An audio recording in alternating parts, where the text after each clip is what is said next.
मुख्याध्यापिका आणि शिक्षिका यांच्यात तुंबळ हाणामारी केस ओढले, कानफटात मारली, शाळेच्या आवारातच जुंपली।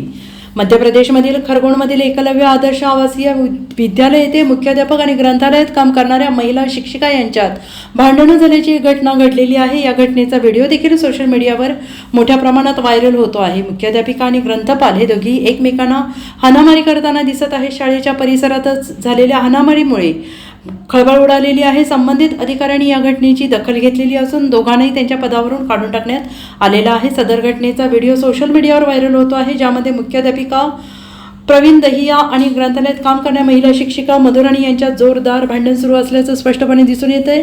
व्हिडिओमध्ये दोघे एकमेकांना मारताना, एकमेकांचे केस ओढताना आणि मोबाईल फोनवर रेकॉर्ड करत एकमेकांना शिवीगाळ करताना दिसत आहेत। घटनेच्या वेळी इतर अनेक शिक्षक आणि कर्मचारी उपस्थित होते, परंतु कोणीही हाणामारी थांबवण्याचा प्रयत्न केला नाही। उलट बरेच लोक व्हिडिओ बनवण्यात व्यस्त होते।